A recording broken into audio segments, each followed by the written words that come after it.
नमस्कार, सुप्रभात।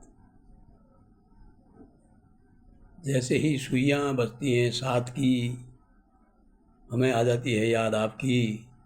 फिर आती है याद ये गुड़ की कटकी और चाह की गुटकी।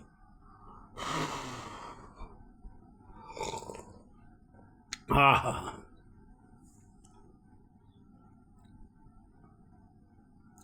एक फड़ती हुई शायरी हो जाए।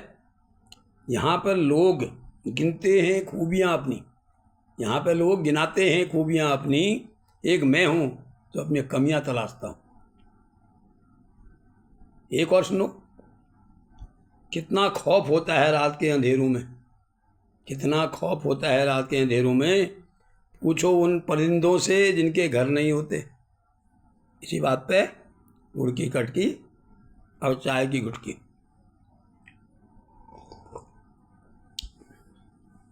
क्लास में हिंदी के अध्यापक आए, उन्हें लिखा हिंदी, उसे बगल में लगा दी छोटी बिंदी। हमारे समझ में कुछ नहीं। हमने पूछा गुरुजी ये बगल में हम बिंदी क्यों चिपकाई है? बोले ये अनुस्वार है।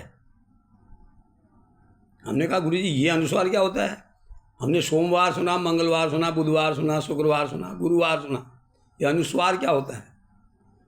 हमने बेटा ये भाषा की वह सौंदर्य, भाषा की वह क्या कहते हैं सुंदरता है, सुंदरता। मैं घर आया, मैं समझ कुछ आया नहीं। घर आया तो चाची के माथे में इतना बड़ा अनुस्वार चिपका हुआ था। वो तो मैंने चाची से पूछा, चाची ये क्या है? बोली बेटा ये तेरे चाचा हैं। मुझे फिर भी यकीन नहीं, मैं ताजुब में रहा, मैंने क्या कह रही है? मैं कहा जाओ तो अंदर जाके भाभी से पूछता हूँ। भाभी के पास गया तो भाभी के माथे पे भी अनुस्वार चिपका हुआ था। उनसे पूछा भाभी ये क्या है? उन्हें ये तुम्हारे भैया हैं। मैं और परेशान। अब शाम को जब बाथरूम में गया ना मुंह धोने के लिए, तो मुंह धोते देखा तो ताऊ जी तो चाचा जी कहाँ चिपके हुए थे? नल की टोंटी पर। और भाई साहब कहाँ चिपके हुए थे? वॉश बेसिन की टोंटी पर लगे हुए थे। नमस्कार।